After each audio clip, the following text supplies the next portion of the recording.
ਉਹਨਾਂ ਨੂੰ ਖੁਦ ਵੀ ਅਹਿਸਾਸ ਹੋਣਾ ਚਾਹੀਦਾ ਹੈ ਕਿ ਯਾਰ ਸਿਰਫ ਇਸ ਤਰ੍ਹਾਂ ਮੰਗਣ ਤੰਗੀ ਨਾਲ ਜ਼ਿੰਦਗੀ ਨਹੀਂ ਗੁਜ਼ਰਨੀ। ਅਸੀਂ ਵੀ ਇੱਥੋਂ ਪੈਸੇ ਭੇਜਦੇ ਆ ਭੈਣਾਂ ਭਾਈਆਂ ਨੂੰ, ਯਾਰਾਂ ਦੋਸਤਾਂ ਨੂੰ, ਜਾਂ ਕਿਸੇ ਦੀ ਅਸੀਂ ਹੈਲਪ ਕਰਨਾ ਚਾਹੁੰਦੇ ਆ,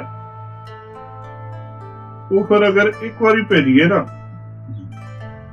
ਤੇ ਉਹਨਾਂ ਨੂੰ ਕੋਈ ਨਾ ਕੋਈ ਬਹਾਨਾ ਲੱਭ ਜਾਂਦਾ ਦੂਜੀ ਵਾਰੀ ਵੀ ਮੰਗਾਉਣ ਦਾ, ਫਿਰ ਉਹ ਆਦਤ ਬਣ ਜਾਂਦੀ। ਉਹ ਸ਼ੁਰੂ ਕੀਤਾ ਨੇ ਤੇ ਵੇਖਾ ਵਾਕੀ ਜੇ ਲੋਕਾਂ ਨੇ ਸਾਰਾ ਉਹਦੇ 20 ਕਰੋੜਾਂ 'ਚ ਵਿਕਣ ਲੱਗ ਪਿਆ ਤੇ ਸਾਰਿਆਂ ਨੇ ਲਾਣਾ ਸ਼ੁਰੂ ਕਰਤਾ ਤੇ ਬਾਅਦ ਜਿਹਦਾ ਰੇਟ ਹੀ ਦੇ ਕੇ ਆ ਜਾਏਗਾ, ਰੋਜ਼ੇ ਆ ਜਾਣਗੇ, ਈਦ ਆ ਜਾਏਗੀ, ਮੁਹਰਮ ਸ਼ਰੀਫ ਆ ਜਾਣੀ, ਕੋਈ ਹੋਰ ਹੁੰਦਾ ਉਹਦੇ 'ਚ ਤੁਹਾਡੀ ਹਰ ਇੱਕ ਚੀਜ਼ ਇਤਨੀ ਮਹਿੰਗੀ ਹੋ ਜਾਂਦੀ ਹੈ ਜਿਸ ਕੋਈ ਵੀ ਯੂਜ਼ ਹੋਣੀ ਹੁੰਦੀ ਹੈ ਕਿ ਉਹ ਆਊਟ ਆਫ ਰੀਚ ਹੋ ਜਾਂਦੀ ਹੈ, ਬੰਦੇ ਫਿਰ ਮਜਬੂਰਨ ਲੈਂਦੇ ਨੇ। ਜਿਤਨੀ ਮਿਹਨਤ ਦਾ ਕਮਾਇਆ ਸਾਰਾ ਰਿਕਾਰਡ ਹੈ ਉੱਥੇ, ਜੇ ਤੁਹਾਨੂੰ ਗਵਰਨਮੈਂਟ ਦਾ ਕੋਈ ਨਹੀਂ ਤੁਹਾਨੂੰ ਕੋਈ ਅਗਵਾ ਕਰਾ ਲੇਗਾ ਆਪਣੇ ਹੀ ਮੇਲੇ ਮਿਲਾ ਕਿਸੇ ਨਾਲ ਤੁਹਾਡੇ ਕੋਲ ਲੈ ਲੈਣਗੇ। ਤਾਂ ਉੱਥੇ ਜਿਹੜਾ ਸਿਸਟਮ ਹੈ ਉਹ ਅੰਗਰੇਜ਼ ਦੌਰ ਦਾ 1854 1860 ਦੇ ਕਾਨੂੰਨ ਦੇ ਮੁਤਾਬਿਕ। अस्सलामु अलैकुम जी आया ਨੂੰ ਪੰਜਾਬੀ ਤਬਸਰੇ ਦੇ ਵਿੱਚ। ਤੇ ਅੱਜ ਸਾਡੇ ਨਾਲ ਮੌਜੂਦ ਨੇ ਨਸੀਮ ਭਾਈ, ਇਹਨਾਂ ਨਾਲ ਅਸੀਂ ਸਵਾਲ ਕਰਾਂਗੇ। अस्सलामु अलैकुम नसीम भाई। जी वालेकुम अस्सलाम रहमतुल्लाहि व बरकातहू। सर साडा ਇਹਦਾ ਸਵਾਲ ਹੈ ਜਿਹੜਾ ਮੇਰਾ जी सर, ਉਹ ਇਹ ਕਿ ਅਸੀਂ ਵੀ ਇੱਥੋਂ ਪੈਸੇ ਭੇਜਦੇ ਆ ਭੈਣਾਂ ਭਾਈਆਂ ਨੂੰ, ਯਾਰਾਂ ਦੋਸਤਾਂ ਨੂੰ, ਜਾਂ ਕਿਸੇ ਦੀ ਅਸੀਂ ਹੈਲਪ ਕਰਨਾ ਚਾਹੁੰਦੇ ਆ, ਉਹ ਫਿਰ ਅਗਰ ਇੱਕ ਵਾਰੀ ਭੇਜੀਏ ਨਾ ਤੇ ਉਹਨਾਂ ਨੂੰ ਕੋਈ ਨਾ ਕੋਈ ਬਹਾਨਾ ਲੱਭ ਜਾਂਦਾ ਦੂਜੀ ਵਾਰੀ ਵੀ ਮੰਗਾਉਣ ਦਾ, ਫਿਰ ਉਹ ਆਦਤ ਬਣ ਜਾਂਦੀ। ਇਹਦਾ ਕੀ ਹੱਲ ਹੈ ਕਿ ਅਸੀਂ ਉਹਨਾਂ ਨੂੰ ਕੀ ਉਧਾਰ ਕੱਢੀਏ? ਕੋਈ ਹੈ ਤੁਹਾਡੇ ਕੋਲ ਇਹਦਾ ਕੋਈ ਸਿਸਟਮ? ਜੀ ਦੇਖੋ, ਪਹਿਲਾਂ ਤੁਸੀਂ ਜਿੱਥੇ ਰਹਿੰਦੇ ਹੋ ਨਾ ਮੁਲਕ 'ਚ, ਪਹਿਲਾਂ ਆਪਣਾ ਖਿਆਲ ਰੱਖੋ, ਆਪਣੇ ਆਪ ਨੂੰ ਥੋੜਾ ਬਹੁਤ ਸਟੈਬਲਿਸ਼ ਕਰੋ। ਉਸ ਤੋਂ ਬਾਅਦ ਜੇ ਕੋਈ ਬੰਦੇ ਨੇ ਤੇ ਭੈਣਾਂ ਭਰਾਵਾਂ ਦੀ ਹੈਲਪ ਕਰੋ, ਦੋਸਤਾਂ ਦੀ ਹੈਲਪ ਕਰੋ, ਲੇਕਿਨ ਉਹਨਾਂ ਨੂੰ ਖੁਦ ਵੀ ਅਹਿਸਾਸ ਹੋਣਾ ਚਾਹੀਦਾ ਹੈ ਕਿ ਯਾਰ ਸਿਰਫ ਇਸ ਤਰ੍ਹਾਂ ਮੰਗਣ ਤੰਗੀ ਨਾਲ ਜ਼ਿੰਦਗੀ ਨਹੀਂ ਗੁਜ਼ਰਨੀ। ਆਪਣਾ ਕੋਈ ਨਾ ਕੋਈ ਉਹ ਆਈਡੀਆ ਲਾਉਣ, ਕੋਈ ਕਾਰੋਬਾਰ ਕਰਨ, ਮਿਹਨਤ ਕਰਨ, ਕੋਈ ਤੁਸੀਂ ਹੈਲਪ ਕਰੋ ਕਿਸੇ ਨੂੰ। ਦੇਖੋ ਮੈਂ ਛੋਟੀ ਜਿਹੀ ਮਿਸਾਲ ਦਿੰਦਾ ਵਾਂ ਕਿ ਕਿਸੇ ਨੂੰ ਮੱਛੀ ਪੱਕੀ ਪਕਾਈ ਦੇ ਦੇਣਾ ਰੋਜ਼ ਨਾਲ ਨਾ ਉਹਦਾ ਮਸਲਾ ਹੱਲ ਨਹੀਂ ਹੁੰਦਾ। ਤੁਸੀਂ ਉਹਨੂੰ ਹੁਨਰ ਸਿਖਾਓ ਕਿ ਮੱਛੀ ਪਕੜਨੀ ਕਿਸ ਤਰ੍ਹਾਂ, ਠੀਕ ਹੈ ਨਾ।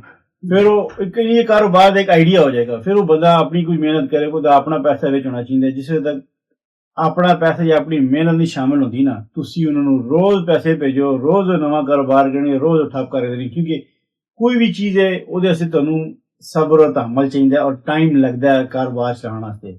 ਤੁਸੀਂ ਨਹੀਂ ਕਹਿੰਦੇ ਕਿ ਮੈਂ ਅੱਜ ਪੈਸੇ ਮੇਰੇ ਭਾਈ ਨੇ ਭੇਜਦੇ ਨੇ ਤੇ ਮੈਂ ਅੱਜ ਕਾਰੋਬਾਰ ਕਰਨ ਦੇ ਲੱਖਾਂ ਕਰੋੜਾਂ ਕਮਾ ਲਾਂਗਾ। ਇਹ ਝੂਠ ਹੈ, ਕੋਈ ਇਸ ਤਰ੍ਹਾਂ ਦੀ ਕਹਾਣੀ ਨਹੀਂ ਹੋ ਸਕਦੀ। ਇਹ ਮਿਹਨਤ ਲੱਗਦੀ ਹੈ, ਲਗਨ ਲੱਗਦੀ ਹੈ ਔਰ ਤੁਹਾਡਾ ਟਾਈਮ ਲੱਗਦਾ ਹੈ ਆਪਣਾ ਮਾਰਕੀਟ 'ਚ ਨਾ ਬਣਾਉਣ ਵਾਸਤੇ।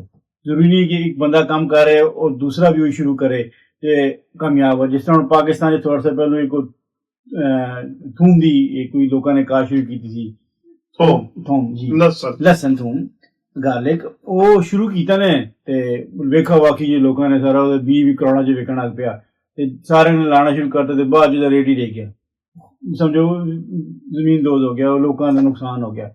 ਤਾਂ ਮਤਲਬ ਤੁਸੀਂ ਇੱਕ ਬੰਦਾ ਕਰ ਰਿਹਾ, ਜ਼ਰੂਰੀ ਨਹੀਂ ਹੈ ਕਿ ਤੁਸੀਂ ਵੀ ਉਸ ਤਰ੍ਹਾਂ ਕਾਮਯਾਬ ਹੋ ਜਾਓ। ਜਾਂ ਮਾਰਕੀਟ ਨੂੰ ਪੜ੍ਹਨਾ ਸਿੱਖੋ। ਈਵਨ ਤੁਸੀਂ ਜ਼ਿਮੀਦਾਰੀ ਦਾ ਪੰਜਾਬ 'ਚ ਜਾਂ ਪਾਕਿਸਤਾਨ 'ਚ ਜ਼ਿਆਦਾਤਰ ਰਿਵਾਜ ਦੇਖੋਗੇ ਇਸ ਸਾਲ ਕਿਸ ਚੀਜ਼ ਦੀ ਮੰਗ ਜ਼ਿਆਦਾ ਹੋਏਗੀ। ਤੁਸੀਂ ਖੁਦ ਜ਼ਿਮੀਦਾਰ ਸਮਝਦਾਰ ਹੋ, ਚਾਵਲ ਦੀਏ, ਚਨੇ ਦੀਏ, ਸਰਸੋਂ ਦੀਏ, ਗੰਦਮ ਦੀਏ, ਜਿਸ ਚੀਜ਼ ਦੀ ਹੋਵੇ। ਜੇ ਮਿਸਾਲ ਦੇ ਤੌਰ 'ਤੇ ਇਸ ਸਾਲ ਗੰਦਮ ਦਾ ਰੇਟ ਜ਼ਿਆਦਾ ਹੈ, ਜ਼ਰੂਰੀ ਨਹੀਂ ਅਗਲੇ ਸਾਲ ਵੀ ਉਤਨਾ ਹੋਏ, ਠੀਕ ਹੈ ਨਾ। ਉਹਦੇ ਵਿੱਚ ਇੱਕ ਤਾਂ ਇੱਕ ਬਾਕੀ ਮਸਲਾ ਬਣ ਜਾਂਦਾ ਥੋੜ੍ਹਾ ਬਹੁਤ ਰੇਟ, ਦੂਸਰਾ ਗਵਰਨਮੈਂਟਸ ਜਾਣ ਬੁੱਝ ਕੇ ਇਹਨੂੰ ਅਪ ਡਾਊਨ ਕਰਦੀਆਂ ਨੇ, ਕਦੇ ਬਾਹਰ ਭੇਜ ਕੇ ਪੈਸੇ ਕਮਾ ਲੈਂਦੀਆਂ ਨੇ, ਕਦੇ ਵਾਪਸ ਮੰਗਵਾ ਕੇ ਵਿੱਚੋਂ ਕਪਾ ਟੁਕੀ ਕਰ ਲੈਂਦੀਆਂ ਨੇ। ਆਪਣਾ ਉਹਨਾਂ ਨੇ ਇੱਕ ਸਿਸਟਮ ਰੱਖਿਆ ਹੁੰਦਾ, ਉਹ ਬਾਹਰੋਂ ਬਾਹਰ ਹੀ ਉਹਨਾਂ ਦਾ ਸੈਟਲਮੈਂਟ ਹੋ ਜਾਂਦੀ, ਬਾਹਰ ਹੀ ਪੈਸੇ ਲੱਗ ਜਾਂਦੇ ਨੇ। ਉਹ ਚੀਜ਼ ਤੁਹਾਡੇ ਪਾਕਿਸਤਾਨ ਦੇ ਕਿਸਾਨ ਨੂੰ ਕਦੇ ਨਹੀਂ ਰੇਟ ਲੱਭ ਸਕਦਾ। ਜਿਸ ਤਰ੍ਹਾਂ ਪਿਛਲੇ ਕੁਝ ਅਰਸਾ ਪਹਿਲਾਂ ਗੰਦਮ 5000 ਤੇ ਵੀ ਮੰਡ ਟਿੱਕੀ ਰਹੀ ਹੈ, ਲੇਕਿਨ ਜੇ ਤੁਹਾਡੇ ਕਿਸਾਨ ਦੀ ਵਾਰੀ ਆਈ ਹੈ ਉਹ 2000 ਦੀ ਵੀ ਨਹੀਂ ਲੈਂਦੇ ਸਨ। ਤੁਹਾਡਾ ਖਰਚਾ ਵੀ ਨਹੀਂ ਪੂਰਾ ਹੁੰਦਾ ਕਿਉਂਕਿ ਤੁਹਾਡਾ ਡੀਜ਼ਲ ਹੈ ਉਹ ਮਹਿੰਗਾ ਹੋ ਜਾਂਦਾ ਜਿਸ ਕਰਕੇ ਤੁਹਾਡੇ ਬਿਜਾਈ ਦਾ ਟਾਈਮ ਆਉਂਦਾ ਜਾਂ ਕੱਪੜਿਆਂ ਦਾ ਟਾਈਮ ਆਉਂਦਾ ਫਸਲ ਦਾ। ਫਿਰ ਹੋਰ ਵੀ ਖਰਚੇ ਜਿਹੜੇ ਨੇ ਉਹ ਕਰਦੇ ਖਾਦਾਂ ਅਸਮਾਨ ਨੂੰ ਛੂਹਣ ਲੱਗ ਪੈਂਦੀਆਂ ਨੇ। ਗਵਰਨਮੈਂਟ ਦਾ ਰੇਟ ਕੁਝ ਹੋਏਗਾ, ਜਿਹਨੇ ਵੇਚਣੀ ਉਹਨੇ ਆਪਣੀ ਮਰਜ਼ੀ ਨਾਲ ਵੇਚਣੀ। ਫਿਰ ਜਿਸ ਕਰਕੇ ਤੁਹਾਡੀ ਫਸਲ ਤਿਆਰ ਹੋ ਗਈ ਹੈ, ਠੀਕ ਹੈ ਜਨਾਬ, ਤੇ ਉਹ ਜਿਸ ਵਕਤ ਤੁਸੀਂ ਵੇਚਣ ਜਾਓਗੇ ਗਵਰਨਮੈਂਟ ਦੇ ਜੋ ਮਰਜ਼ੀ ਰੇਟ ਟਿਕਾ, ਜਿਹੜਾ ਲੈਣ ਵਾਲਾ ਉਹ ਆਪਣੀ ਮਰਜ਼ੀ ਦਾ ਰੇਟ ਲੈਂਦੇ ਨੇ। ਉਹਨਾਂ ਨੂੰ ਕਹੋ ਵੀ ਕਹਿੰਦੇ ਨੇ ਜੀ ਫਿਰ ਤੁਸੀਂ ਕਿਤੇ ਹੋਰ ਜਾ ਕੇ ਵੇਚ ਲਓ, ਠੀਕ ਹੈ ਨਾ।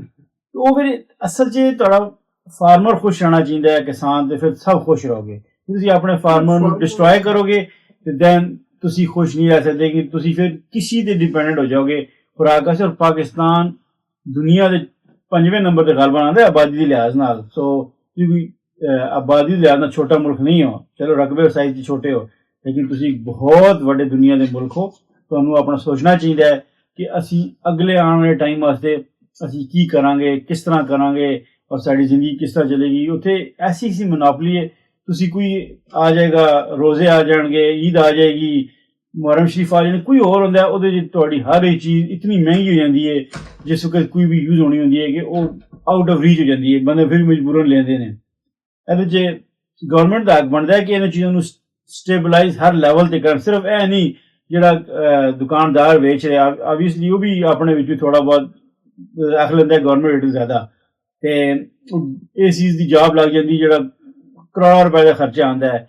ਉਹਦੇ ਤੋਂ ਬਿਹਤਰ ਹੈ ਕਿ ਗਵਰਨਮੈਂਟ ਇੱਕ ਆਪਣੀ ਵੈਬਸਾਈਟ ਤੇ ਚੜਾ ਦੇ, ਜਿਹੜਾ ਹਰ ਬੰਦੇ ਕੋਲ ਅੱਜ ਕੱਲ੍ਹ ਫੋਨ ਹੈ, ਜਾਂ ਕੋਈ ਐਸਾ ਨੰਬਰ ਕਰਨ ਜਿਹਦੇ ਕੋਲ ਸਮਾਰਟਫੋਨ ਨਹੀਂ ਵੀ ਹੈ, तो नंबर से वो मैसेज करो तो तुहानू हर चीज़ का रेट लिस्ट आ जाए जी थोड़ी जरूरत दी ने जड़ियाँ उस दिन दी ने टमाटर फॉर एग्जांपल या दाल चावल चना जो भी है वो रेट लिस्ट हर बंदे को ला जो बंदा भी अजकल तो मेरे ख्याल से बच्चे को पाकिस्तान च फोन है जिस तरह का भी है जरूरी नहीं स्मार्टफोन है बुजुर्गों को दूसरे ने तो बच्चे तो बड़े दूसरे को स्मार्टफोन है थोड़े हाथ च रेट लिस्ट है ना तो दुकानदार तुहाडे नाल फिर जिहड़ा ना वो धोखा ते फ्रॉड नहीं करेगा जिहड़ा तुहाडा ਲੱਖਾਂ ਕਰੋੜਾਂ ਰੁਪਏ ਤੁਹਾਡੇ ਡੀਸੀ ਤੇ ਏਸੀ ਤੇ ਆਉਂਦਾ ਹੈ ਨਾ ਅਸਿਸਟੈਂਟ ਕਮਿਸ਼ਨਰ ਤੇ ਉਹ ਤੁਹਾਡੇ ਬਚ ਸਕਦੇ ਨੇ ਔਰ ਉਹ ਹੋਰ ਬਹੁਤ ਸਾਰੇ ਕੰਮ ਕਰ ਸਕਦੇ ਨੇ।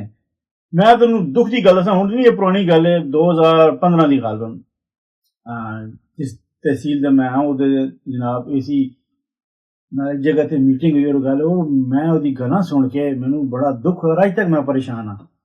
ਉਹ ਕਹਿੰਦਾ ਬੰਦੇ ਨੂੰ ਕਿ यार मैं 9 बजे सुबह ऑफिस आता हूँ कि 9:30 बजे तक ठीक है तो मैं 12 बजे तक दुनिया पूरी दे 8-9 अखबार पढ़ के मैं बोर हो जाता वहां और मैं घर चला जाता वहां पुरानी गल 10 साल उत्ते हो गए ने हुण तो मैनूं नहीं पता की हिसाब है।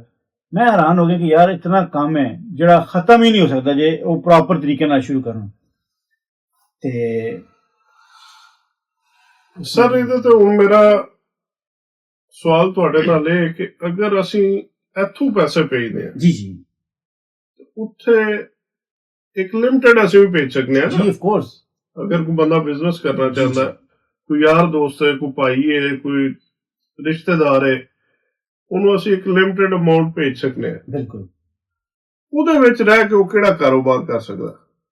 देखो जी अगेन जिस बंदे ने कारोबार करना है ना पर वो सोचे कि वो की कर सकता है क्योंकि देखो मैं ऐसे अमेरिका दे विच भी कितने बंदे जाना को जिन्हां कोल बहुत सारा पैसा है इत्थे ठीक है ना ते वो लेकिन वो हर कारोबार च कामयाब नहीं हो सकते ठीक है ना वो सर्टन कारोबार च रह सकते हैं करना चाहन तो हर किस्म का कारोबार कर सकते हैं लेकिन तुसी हमेशा जिंदगी च वो कारोबार करो जिसे तुसी सूझबूझ रखते हो कोई समझ आए जे ठीक है और बंदे की अपनी मेहनत और लगन होनी और अपना पैसा वजह लगना चाहिए है जिस 100% ਤੁਹਾਡਾ ਪੈਸਾ लगेगा ਉਹਦੇ ਕਾਮਯਾਬੀ ਦੇ ਚਾਂਸਸ ਘਟਦੇ ਜਾਂਦੇ ਨੇ ਮੇਰੇ ਹਿਸਾਬ ਨਾਲ ਆਈ ਕੁਡ ਬੀ ਰੋਂਗ। ਇੱਕ ਬੰਦਾ ਇਸ ਕਾਬਲ ਹੀ ਨਹੀਂ ਕਿ ਉਹ ਲਾ ਸਕੇ ਫਿਰ ਮਕਸਦ ਤੇ ਇਹਦਾ ਕਿ ਉਹ ਕੁਝ ਕਰਨਾ ਚਾਹੁੰਦਾ ਹੈ ਉਹ ਤਾਂ ਗੱਲ ਅਸਲ 'ਚ ਜਿਹੜਾ ਵੀ ਬੰਦਾ ਹੁੰਦਾ ਨਾ ਉਹ ਸ਼ੁਰੂ ਤੋਂ ਨਹੀਂ ਵੇਖੇਗਾ ਕਿ ਮੈਂ ਕਿਸ ਤਰ੍ਹਾਂ ਕਾਰੋਬਾਰ ਕਰਾਂ ਉਹ ਕਹੇਗਾ ਡਾਇਰੈਕਟ ਹੀ ਮੈਂ ਕਿਧਰ ਉੱਚੇ ਲੈਵਲ ਤੇ ਸ਼ੁਰੂ ਕਰਾਂ ਮੈਂ ਕਿਤੇ ਬੰਦੇ ਜਾਣਦਾ ਉਹ ਸੋਚੇਗਾ ਉਹ ਸੋਚਣ ਦੀ ਇਹੀ ਹੁੰਦੀ ਲੇਕਿਨ ਮੈਂ ਜਿਹੜੀ ਗੱਲ ਕਰ ਰਿਹਾ ਨਾ ਮੈਂ ਕਰ ਰਿਹਾ ਕਿ ਅਸੀਂ ਇੱਥੇ ਫਾਰ ਐਗਜ਼ਾਮਪਲ ਮੈਂ ਆਈ ਤੁਸੀਂ ਹੋ ਸਾਡਾ ਭਾਈ ਹੈ ਪਿੱਛੇ ਸਾਨੂੰ ਪਤਾ ਅਸੀਂ ਇਹਨੂੰ 10 ਲੱਖ ਦੇ ਸਕਦੇ ਹਾਂ ਜੀ ਨਾਲ ਸਾਨੂੰ ਥੋੜਾ ਜਿਹਾ ਸਰਚ ਵੀ ਕਰਨਾ ਚਾਹੀਦਾ ਨਾ ਕਿ 10 ਲੱਖ ਚ ਹੋ ਕੀ ਸਕਦਾ। ਬਿਲਕੁਲ ਠੀਕ ਕਹਿ ਰਹੇ ਸੀ ਠੀਕ ਹੈ ਉਹਦੇ ਤੇ ਸਾਨੂੰ ਕੰਮ ਕਰਕੇ ਕਿ ਕੀ ਇਹਦੇ ਵਿੱਚ ਹੋ ਸਕਦਾ ਫਿਰ ਸਾਨੂੰ ਇਹ ਸੋਚਣਾ ਚਾਹੀਦਾ ਕਿ ਇਹ ਕਿਆ ਇਹ ਕਰ ਵੀ सकता है काम कि नहीं। एग्जैक्टली तो ये कि वो बंदा कितना सीरियस है फिर जनाब तुसी बहुत सारे ऐसे काम सर्च कर सकते हो अगर कोई भी दुकान बना लो कई थोड़ा जे उन्होंने अच्छा कॉन्ट्रैक्ट होवे कोई तुहानू 2-3 महीने दे एडवांस ते भी दे जांदे ने कि बेच के दे देना फिर थोड़ा उन्हां नाल एक व्यवहार अच्छा होना चाहिए उन्हें थोड़ा यकीन होना चाहिए कि वाकई बंदा सानू मोड़ देगा। पूरी दुनिया दे ਜਿਹੜਾ ਜ਼ਿਆਦਾਤਰ ਕਾਰੋਬਾਰ ਉਹ ਉਧਾਰ ਤੇ ਚੱਲਦਾ ਨਹੀਂ, ਕ੍ਰੈਡਿਟ ਤੇ ਚੱਲਦਾ ਹੈ। ਜੀ। ਤੁਸੀਂ ਮੈਨੂੰ ਸਮਾਨ ਭੇਜਦਾ ਹੈ, ਮੈਂ ਤੁਹਾਨੂੰ ਪੇਮੈਂਟ ਕਰ ਦਾਂਗਾ, ਲੇਕਿਨ ਤੁਹਾਨੂੰ ਮੇਰੇ ਤੇ ਟਰਸਟ ਹੋਏਗਾ ਕਿ ਯਾਰ ਇਹ ਬੰਦਾ ਮੇਰੇ ਪੈਸੇ ਲੈ ਕੇ ਭੱਜੇਗਾ ਨਹੀਂ, ਮੈਨੂੰ ਯਕੀਨ ਹੈ ਮੇਰੇ ਡੁੱਬਣਗੇ ਨਹੀਂ।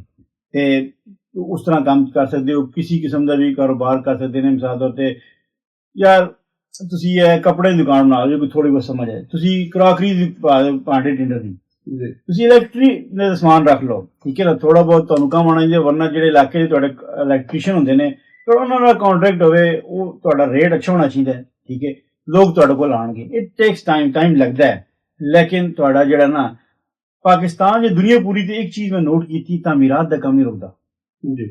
ਮਤਲਬ ਮੇਰਾ ਤਾਂ ਵੇਖ ਵੀ ਹੈ, ਸੋਚ ਚੱਲ ਹੀ ਰਿਹਾ। ਫਿਰ ਐਸੇ ਕੰਮਾਂ 'ਚ ਜਾਓ ਜਿਹੜਾ ਤੁਹਾਡਾ ਕੰਮ ਚੱਲਦਾ ਰਹੇ, ਠੀਕ ਹੈ ਨਾ।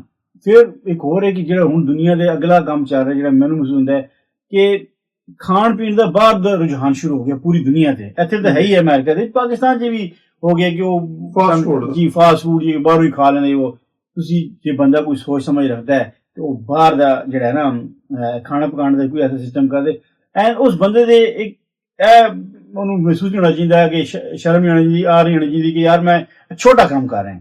ਛੋਟਾ ਕੰਮ ਕੋਈ ਨਹੀਂ ਹੁੰਦਾ, ਇਹ ਬੰਦੇ ਦੀ ਸੋਚ ਹੁੰਦੀ ਹੈ। ਤੁਸੀਂ ਜੇ ਹੱਕ ਹਲਾਲ ਦੀ ਮਿਹਨਤ ਦੀ ਕਮਾਉਂਦੇ ਹੋ ਨਾ, ਤੇ ਤੁਸੀਂ ਉਸ ਕਰਪਟ ਬੰਦੇ ਤੋਂ ਬਿਹਤਰ ਹੋ ਜਿਹੜਾ ਅਰਬਾਂ ਪਤੀ ਹੈ, ਕਿਉਂਕਿ ਉਹ ਕਰਪਟ ਹੈ, ਉਹਨੂੰ ਸਕੂਨ ਨਹੀਂ ਹੈ। ਤੁਸੀਂ ਥੋੜਾ ਜਿਹਾ ਮਿਹਨਤ ਕਰਕੇ ਹਲਾਲ ਦੀ ਕਮਾਓਗੇ, ਤੁਹਾਨੂੰ ਜੀ ਸਕੂਨ ਹੈ, ਠੀਕ ਹੈ ਨਾ। ਔਰ ਕਿਸੇ ਨੂੰ ਕੰਪੇਅਰ ਨਾ ਕਰੋ, ਹਰ ਬੰਦਾ ਆਪਣਾ ਨਸੀਬ ਲੈ ਕੇ ਆਇਆ, ਹਰ ਬੰਦਾ ਆਪਣੇ ਸਾਈਜ਼ ਦਾ। ਹੁਣ ਇੱਕ ਬੰਦਾ ਹੈ, ਉਹਨੂੰ ਵੇਖ ਕੇ ਤੇ ਮੈਂ ਵੀ ਉੱਡੀ ਉੱਡੀ ਛਾਲਾ ਮਾਰਾ ਪਾਂ ਜਾਂ ਪਰੇਸ਼ਾਨ ਹੋਣਾ ਪਵਾਂ, ਤੇ ਮੈਂ ਜ਼ਿੰਦਗੀ ਸਕੂਨ ਨਹੀਂ ਪਾ ਸਕਦਾ, ਠੀਕ ਹੈ ਨਾ। ਤੇ ਇਨਸਾਨ ਨੂੰ ਮਿਹਨਤ ਕਰਨੀ ਚਾਹੀਦੀ ਹੈ, ਔਰ ਉਹਨੂੰ ਖੁਦ ਸਰਚ ਕਰਨਾ ਚਾਹੀਦਾ ਕਿ ਯਾਰ ਮੈਂ ਇਹ ਕਰ ਸਕਦਾ, ਫਿਰ ਕੁਝ ਆਪਣੇ ਲਈ ਕਰੇ। ਫਿਰ ਤੁਸੀਂ ਜਿਸ ਤਰ੍ਹਾਂ ਮੈਂ ਆਪਣੇ ਭੈਣਾਂ ਭਰਾਵਾਂ ਦੀ ਮਦਦ ਕਰਨੀ ਚਾਹੀਦੀ, ਕਿਉਂਕਿ ਇਹ ਅੱਲਾਹ ਦੀ ਤਰਫੋਂ ਰਿਸ਼ਤੇ ਆਉਂਦੇ ਨੇ, ਜੇ ਸਪੈਸ਼ਲੀ ਤੁਹਾਡੇ ਭੈਣ ਭਰਾ ਨੇ ਨਾ, ਇਹ ਤੁਹਾਨੂੰ ਅੱਲਾਹ ਦਿੱਤੇ ਨੇ, ਮਾਂ ਪਿਓ ਤੁਹਾਨੂੰ ਅੱਲਾਹ ਦਿੱਤੇ ਨੇ, ਠੀਕ ਹੈ ਨਾ, ਬੱਚੇ ਤੁਹਾਨੂੰ ਅੱਲਾਹ ਦਿੱਤੇ ਨੇ। ਤੁਹਾਡੇ ਕੋਲ ਬੀਵੀ ਤੁਹਾਡੀ ਅੱਲਾਹ ਤਰਫੋਂ, ਲੇਕਿਨ ਤੁਹਾਡੇ ਕੋਲ ਚੁਆਇਸ ਹੁੰਦੀ ਹੈ ਪਰ ਚੂਜ਼ ਕਰਨ ਵਾਸਤੇ।